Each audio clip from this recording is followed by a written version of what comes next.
The gardens here were started about 10, 12 years ago. The beehives we've had since 2011. The original beehive started at the Royal York in Toronto with the chef there, and since then we've now got 24 hotels across Fairmont, across the world that have got the beehives.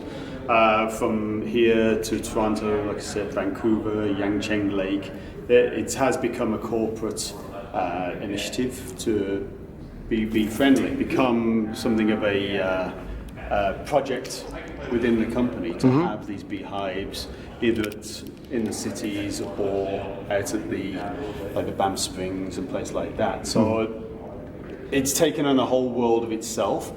We use it for training with the guys so they can understand exactly where does honey or their ingredients come from. Right. It's not just you open a jar or you open a packet and it miraculously appears. Right. This is getting back down to the grassroots where, this is how we grow the herbs. This is where these flowers come from. This is lavender. This is... In terms of what the bees eat, so to speak? Yeah, so what we have is quite a few flowering herbs. We have a Huntington carpet rosemary, lady lavender, French lavender. We have, and we let some of the herbs go as far as flowering so that the bees actually don't have to spend so much time searching for pollen. I see. So the further they have to go to find pollen or water, the less the honey they're going to make.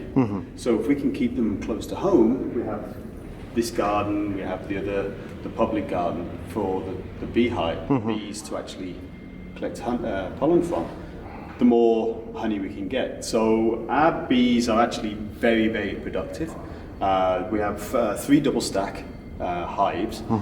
We work in Marshall Farms, which are in the Bay Area, and Spencer Marshall actually admits that we have some of the most productive beehives in the Bay Area because nobody else in the city core or downtown core has any bees, so that they have no competition for the pollen. I see. And plus we have quite a lot of flowers within a very, very small area. So I do have to go through and do a bit of tidying up, but we'll take you outside so you can visit them. Okay. So it's Luxury Fred, and we're here, of course, at the beautiful Fairmont San Francisco, and we're learning about the Fairmont's kind of in-house or on-roof, you might say, honeybee program with the hotel's executive chef, Andrew Port. And now we're outside in the herb garden, and over there are the bees. And So you can see them flying around, actually. Yeah, as it gets a little bit warmer, they get a bit more energetic and out in there. Especially at this time of year when we have a lot of mist and the cool breezes come in the morning, they're very dormant. But as soon as the sun comes out and that mist burns off, they're out running around. They do get very energetic and run, moving around a lot. They will go up to 5 kilometers from here, so they have the whole of the downtown core to visit. We don't want them going that far because we want them making honey. Right. So as you can see with the rosemary, we have it's a flowering rosemary that so that all the flowers have pollen. Oh, there's one right now.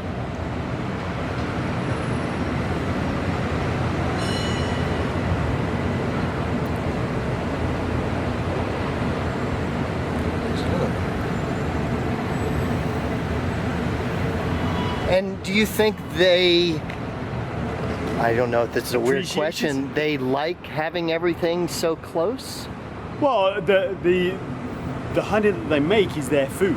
Right. So having the pollen available so close to home, yeah, it's a great advantage for them. I mean, that's why they visit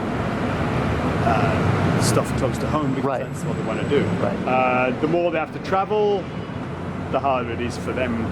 Right. And like I say, the less time that they're able to stay in the hives making honey. Right. So as you see, we've been replanting some of the items, a few more flowers. We've actually added some items, yerba center. We've transplanted some cactus flowers. And you can notice the changes in the flavor of the honey based on... Well, because we have such, they have such a wide range that they can go to. We have such a wide range of different herbs. We have 3 different types of thyme, Right. oregano. It's a bit of a mix. Now, if it was in a buckwheat field, that's where it'll all have that buckwheat flavor, Right. buckwheat color. So ours is a bit of a mix because there's such a variety in here.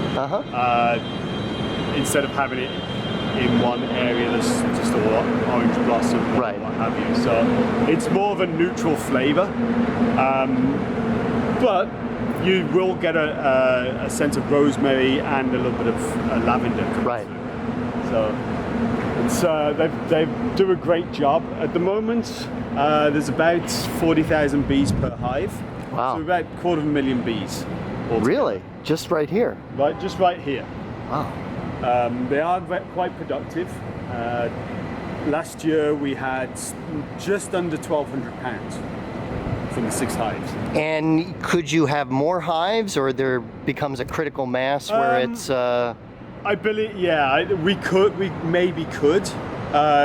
They take a fair bit of work just to maintain, Right. and look after. But they would come to a critical mass. I mean, Right. we're working with the Hotel Council of San Francisco, and one of their, they've seen our hives, and I've talked about them before, and a few others. So one of their initiatives is they would like to have more beehives in the city. Right. So with that, it would become a bit more of a critical mass because now we've got everybody's bees competing for the same amount of pollen. And are you the beekeeper, or is there someone specific whose job that is? Spence Marshall from Marshall Farms, and his guys Tends to them. They tend to them. I see. I am a beekeeper. I've trained and I've. Oh, wow. I started that when I was in Toronto with the beehives there. So I can and I have, but I don't do it every time. Right. Because they are their hives and it is their property. But we do. Right behind you, the hummingbird. Oh, wow. So it's a bit of an oasis in the city where we can actually have.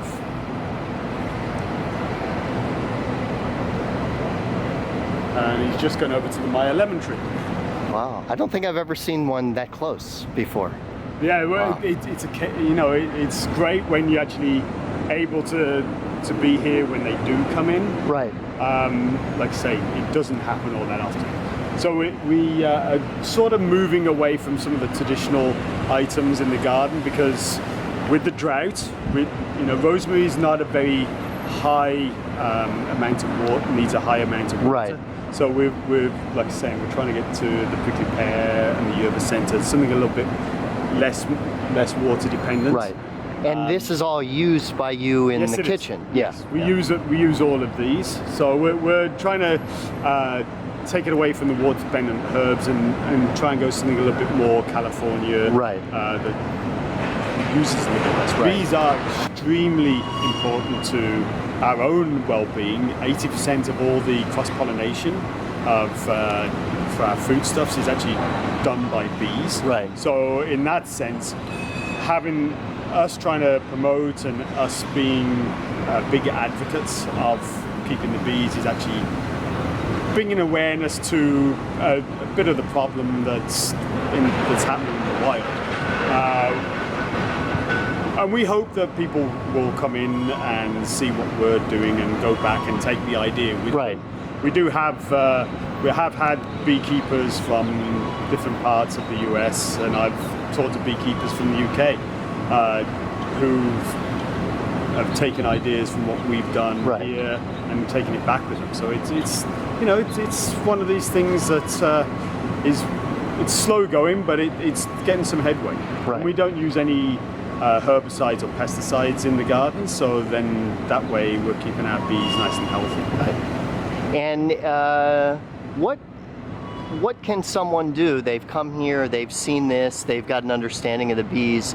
Is there anything that people can do themselves, short of establishing their own hive or something like that? Well, there's, and I haven't done enough work in San Francisco yet, but in Ontario and on the East Coast, there's beekeeping cooperatives. So the one that I worked with previously, it was they did training seminars, and they had people come in and they would help work on the different hives, right. and they take some of the honey. They get to do their beekeeping courses and certificates and what have you, and they get the experience, and then they take that and they will go and work with other people, right. work with the kids, and then they will find somewhere suitable, and they'll bring hives into that area as right. well. Makes So sense. a lot of it is education, right. as to what we as a consumer and advocates for them need right. to do. You know, and it's supremely interesting. I mean, it's a very, very complex hierarchy and system right. within a hive, and it's actually, yeah, it's fascinating. A lot of fun. It is fascinating.